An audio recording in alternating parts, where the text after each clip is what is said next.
রাসূল সাল্লাল্লাহু আলাইহি ওয়াসাল্লাম গরুর মাংস খেয়েছেন কিনা এ ব্যাপারে বেশ বিতর্ক চলছে। তিনি কি গরুর মাংস খেয়েছেন? নামাজে দাঁড়ানোর পর নাকি ডান পায়ের বুড়ো আঙ্গুল নাড়ানো যায় না, এটা কি সত্য? মৃত ব্যক্তির ব্যবহার করা ফোন দিয়ে যদি স্ত্রী কোরআন শরীফ পড়েন, রেকর্ড করা কোরআন শুনেন এবং ইসলামিক ভিডিও দেখেন, এতে কি তার মৃত স্বামীর সওয়াব হবে? ওযু করার সময় সব অঙ্গ একবার করলে ধুলে কি ওযু হবে? পিরিয়ড অবস্থায় মৃত ব্যক্তির কাছে যাওয়া যাবে কিনা? আমাদের দেশে সচরাচর দেখা যায় মৃত ব্যক্তিকে গোসল দেওয়ার পর গোসল দেওয়ার স্থানে 41 দিন পর্যন্ত কাউকে যেতে মানা করা হয়। সেখানে সন্ধ্যাবেলা 41 দিন পর্যন্ত আগরবাতি বা মোমবাতি জ্বালানো হয়। এটা কি শরীয়ত সম্মত? নামাজের সূরার সিরিয়াল রক্ষা করা কি জরুরি? কেউ একাকী থাকার সময় যদি এমন পোশাক পরে যেটা হাঁটুর উপরে ওঠে, তাহলে কি সে গুনাহগার হবে? কোরআন ধরে ওয়াদা করার পর সে ওয়াদা ভঙ্গ করলে কি পরিণতি হতে পারে? মৃত ব্যক্তির জন্য হাফেজ ডেকে কোরআন খতমা মিলাদ দিলে মৃত ব্যক্তির কোনো লাভ হবে? প্রবেশ করি প্রশ্নের আলোকিত ভুবনে। এসেছ রুবেল, আপনি জানতে চেয়েছেন আইডি থেকে, নামাজে দাঁড়ানোর পর নাকি ডান পায়ের বুড়ো আঙ্গুল নাড়ানো যায় না, এটা কি সত্য? না, এরকম কোনো কথা আমাদের জানা নেই। প্রয়োজন হলে নাড়ানো যেতে পারে। আরিহা ইসলাম জানতে চেয়েছেন নামাজের সূরার সিরিয়াল রক্ষা করা কি জরুরি? নামাজের সূরার সিরিয়াল রক্ষা করা ফরজ বা ওয়াজিব নয়,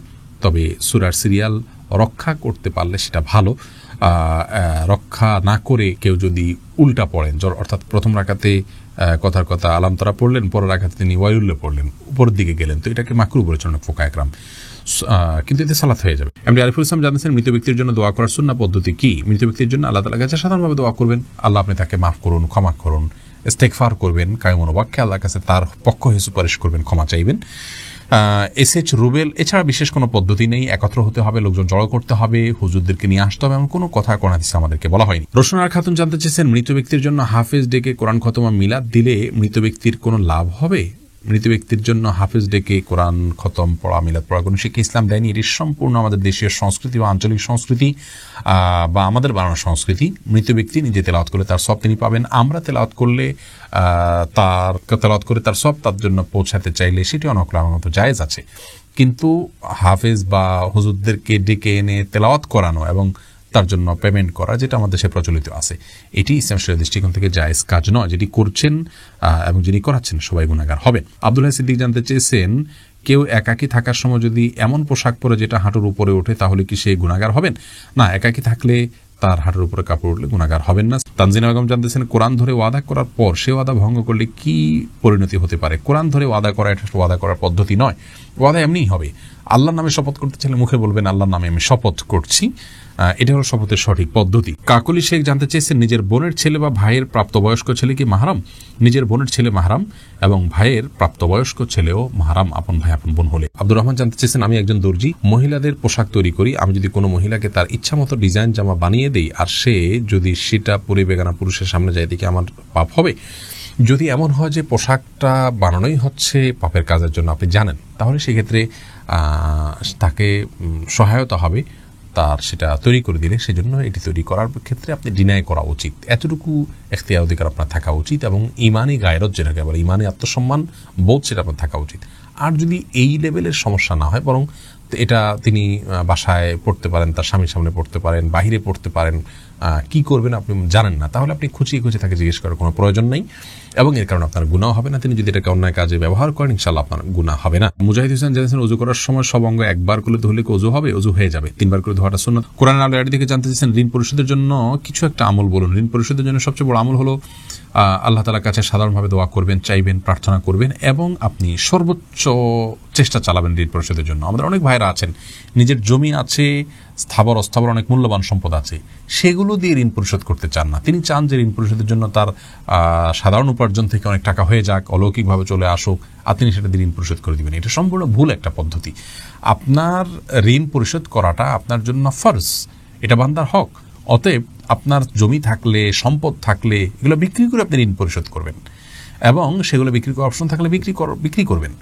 সেগুলো সব ধরে রেখে আপনি চাইবেন যে আল্লাহ তাআলা অলৌকিকভাবে আপনাকে টাকা দিয়ে দিক, সেটা দিয়ে আপনি পরিশোধ করবেন। এটা সম্পূর্ণ দুনিয়ার প্রতি আমাদের মোহ আছে এবং ঋণ পরিশোধের গুরুত্ব আমরা বুঝি না, সেটা স্পষ্টভাবে প্রমাণ হয় এমন একটি বিষয়।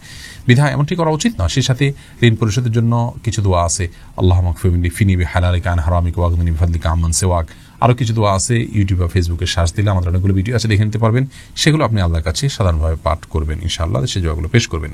আশরাফুল হক শুভ, আপনি জানতে চেয়েছেন আমাদের দেশে সচরাচর দেখা যায় মৃত ব্যক্তিকে গোসল দেওয়ার পর গোসল দেওয়ার স্থানে 41 দিন পর্যন্ত কাউকে যেতে মানা করা হয়। সেখানে সন্ধ্যাবেলা 41 দিন পর্যন্ত আগরবাতি বা মোমবাতি জ্বালানো হয়। এটা কি শরীয়ত সম্মত? কোনো জায়গায় মৃত ব্যক্তিকে গোসল দেওয়া হলে সেখানে এই প্রথাটি আমাদের সমাজে অনেক ক্ষেত্রেই প্রচলিত আছে যে আগরবাতি বা মোমবাতি ইত্যাদি সেখানে আপনার জ্বালানো হয় এবং সন্ধ্যাবেলা 41 দিন পর্যন্ত এই কাজটি করা হয়, কেউ সেখানে যেতে চায় না, যেতে চাইলে নিষেধ করা হয়। এটি সম্পূর্ণ কুসংস্কার এবং এ ধরনের বিশ্বাসগুলো শিরকি বিশ্বাস, কুসংস্কারচ্ছন্ন বিশ্বাস। এর বেশিরভাগই এসছে হিন্দু সমাজ থেকে। একজন মুসলমানের এই সমস্ত কুসংস্কারকে বর্জন করা উচিত। যেখানে গোসল দেওয়া হবে সে জায়গার বিশেষ কোনো বিধান নাই, সেটা অন্য 10টা জায়গার মতোই একটি জায়গা। আসমাউল হোসনা ফেনু জানতে চেয়েছেন পিরিয়ড অবস্থায় মৃত ব্যক্তির কাছে যাওয়া যাবে কিনা। যাওয়া যাবে, এতে কোনো অসুবিধা নাই। মেহজাবিন জানতে চেয়েছেন বিবাহের উদ্দেশ্যে পাত্রী দেখতে এলে পাত্রীর জন্য কতটুকু সাজগোজ করা শরীয়তসম্মত। যতটুকুতে তার মূল অবস্থাকে পরিবর্তন না করে ততটুকু জায়েজ আছে। হালকা মুখের উপরে মেকআপ করলেন কিন্তু তার কালার পরিবর্তন হয়ে যায়, শেপ পরিবর্তন হয়ে যায়, এরকম করে করা জায়েজ নাই। কাকুলি শেখ জানতেছেন সাহসিদাতে কি সেজদার তাসবিহ পড়বো? জি, অবশ্যই আপনি সেজদার তাসবিহ পড়বেন। ফাহাদ ফাতেমা জানতে চেয়েছেন মৃত ব্যক্তির ব্যবহার করা ফোন দিয়ে যদি স্ত্রী কোরআন শরীফ পড়েন, রেকর্ড করা কোরআন শুনেন এবং ইসলামিক ভিডিও দেখেন, এতে কি তার মৃত স্বামীর সওয়াব হবে? তদ্রূপ যদি গান বা অন্যান্য ভিডিও দেখা হয়, এতে কি মৃতের গুনাহ হবে? ভাই ফাহাদ, মৃত ব্যক্তির ফোন দিয়ে তেলাওয়াত করলে মৃত ব্যক্তির সওয়াব পাবেন, ব্যাপারটি এমন নয়। বাকি মৃত ব্যক্তি যদি এমন কিছু রেখে যান যেটির কারণে অন্য আরেকজন নেক কাজের পথে যান, যেমন কথার কথা তিনি একটা কোরআন রেখে যান, এই কোরআন কেউ তেলাওয়াত করলো, তিনি কোরআনটা কিনে রেখে গেছেন তেলাওয়াতের জন্য, তাহলে তিনি সওয়াব পাবেন। তো মোবাইল তিনি রেখে গেছেন, এই মোবাইল রাখলেই যেটাতে কোরআন তেলাওয়াত করতে হবে এমন তো নয়। এটাতে কেউ কোরআন ডাউনলোড করে পড়ছেন, তেলাওয়াত করছেন, এটি তিনি তেলাওয়াত করছেন, তার সওয়াব হবে। আর হ্যাঁ, যে ব্যক্তি মোবাইলটা রেখে গেলেন তিনি তার জন্য সহায়কের ভূমিকা থাকলেন, সেই হিসাবে আল্লাহ তাআলা তাকেও সওয়াব দিবেন, আশা করা যেতে পারে। আর একই কথা গুনাহের ক্ষেত্রেও প্রযোজ্য হবে। বিশেষ করে মোবাইল যদি রেখে যান তো মোবাইলে গান বাজনা শুনতে হবে এমনটি তো বাধ্যতামূলক নয়। কেউ যদি এটা ব্যবহার করে তাহলে এটা একান্ত তার ব্যাপার। এর জন্য মৃত ব্যক্তিকে গুনাহের বোঝা বহন করতে হবে না। জাহিদ আপনি জানতে চেয়েছেন রাসূল সাল্লাল্লাহু আলাইহি ওয়াসাল্লাম গরুর মাংস খেয়েছেন কিনা, এ ব্যাপারে বেশ বিতর্ক চলছে, তিনি কি গরুর মাংস খেয়েছেন? ভাই জাহিদ, প্রথম কথা হলো গরুর গোশত এটি হালাল হওয়ার জন্য রাসূল আকরাম সাল্লাল্লাহু আলাইহি ওয়াসাল্লামের খাওয়া শর্ত নয়। তিনি কোনো কিছু না খেলেই সেটি হারাম হয়ে যাবে, ব্যাপারটি এমন নয়। আল্লাহ রাব্বুল আলামিন কোরআনে হাকীমের একাধিক আয়াতে গরুর গোশত হালাল হওয়ার বিষয়ে ইঙ্গিত দিয়েছেন। যেমন সূরা আনআমের যথাসম্ভব 147 নম্বর আয়াতে আল্লাহ রাব্বুল আলামিন বলেছেন যে মিনাল ইবলি ইসনাইনি ওয়া মিনাল বাকারি ইসনাইনি কুল হাররামা ইলা আখির আয়াহ। এই আয়াতে আল্লাহ রাব্বুল আলামিন সুস্পষ্টভাবে গরুর যে গোশত বা গরু এটা হালাল এই বিষয়টিকে আল্লাহ তাআলা ইঙ্গিত করেছেন। গরুর যে আপনার জাকাত কালেকশনের নির্দেশ আল্লাহ তাআলা দিয়েছেন, সেটি কেন যদি সেটি হারামই হয় তার গোশত। এক্ষেত্রে একটি হাদিসের কথা আমরা অনেকে শুনে থাকি এবং বিভিন্ন হাদিসের কিতাবে একটা হাদিস বর্ণিত হয়েছে যে গরুর গোশতের মধ্যে রোগ আছে, ফি লাহমিহি দা ওয়া ফি লাবানিহি দাওয়া।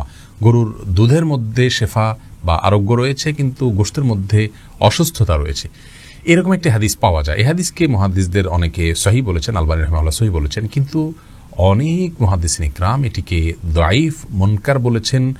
শেখ ইবনে উসাইমিন রাহিমাহুল্লাহকে এক প্রশ্ন করার তিনি এটাকে জাল বলেছেন, যে এটা মাকজুব, নবী করিম সাল্লাল্লাহু আলাইহি ওয়াসাল্লামের প্রতি এটা মিথ্যাচারের শামিল। কারণ হলো যে আল্লাহ রাব্বুল আলামিন যে পশুকে হালাল করেছেন আমাদের জন্য কোরআনে কারিমে বিভিন্ন আয়াতে তার ইঙ্গিত পাওয়া যায় এবং যাকাত যে নিতে বলা হয়েছে গরুর, সেটি গরুর তো এটা বাহন হিসেবে আল্লাহ তাআলা রাখেননি। অতএব এটি যদি খাওয়া হারাম হতো তাহলে আল্লাহ রাব্বুল আলামিন সেটিকে আমাদের জন্য যাকাত যোগ্য সম্পদের মধ্যে গণ্য করতেন না এবং কোরআনে কারিমে আয়াতে সেই ইঙ্গিত আল্লাহ তাআলা দিতেন না। অতএব এখান থেকে বোঝা যায় যে একটা উপকারী অনুপকারী জিনিসকে আল্লাহ তাআলা আমাদের জন্য হারাম করতেন না। তো যাই হোক, গরুর গোশত খাওয়া হালাল, এতে পৃথিবীর কোনো আলেমের দ্বিমত আছে বলে আমাদের জানা নেই, সবাই একমত। হ্যাঁ, এই হাদিসকে যারা সহিহ বলেন সে সমস্ত উলামায়ে কেরাম আবার এটা ব্যাখ্যাও করেন যে আসলে এর মাধ্যমে নবী সাল্লাল্লাহু আলাইহি ওয়াসাল্লামের উদ্দেশ্য ছিল যে হেজাজ বা খুব বেশি গরমের এলাকায় গরুর গোশতটা মানুষের শরীরের সাথে খুব একটা যায় না, সেই জন্য সেখানের জন্য তিনি এটি বলেছেন।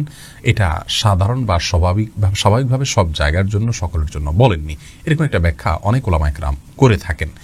যাই হোক, এখন আসি মূল বিষয়, নবী সাল্লাল্লাহু আলাইহি ওয়াসাল্লাম গরুর গোশত খেয়েছেন কিনা। এই বিষয়ে সরাসরি উনি খেয়েছেন এরকম কোন রিওয়ায়াত আমার জানা নেই, তবে বুখারী মুসলিমের একটি বর্ণনা আছে, যে এই বর্ণনা থেকে বোঝা যায় নবী সাল্লাল্লাহু আলাইহি ওয়াসাল্লাম সিরার নামক একটি জায়গায় এসেছেন। সেখানে আসার পর সাহাবায়ে কেরামদেরকে গরু জবের নির্দেশ করেছেন। ফা আকালু মিনহা, হাদিসের ভাষ্য হলো অতঃপর তারা সেখান থেকে খেয়েছেন।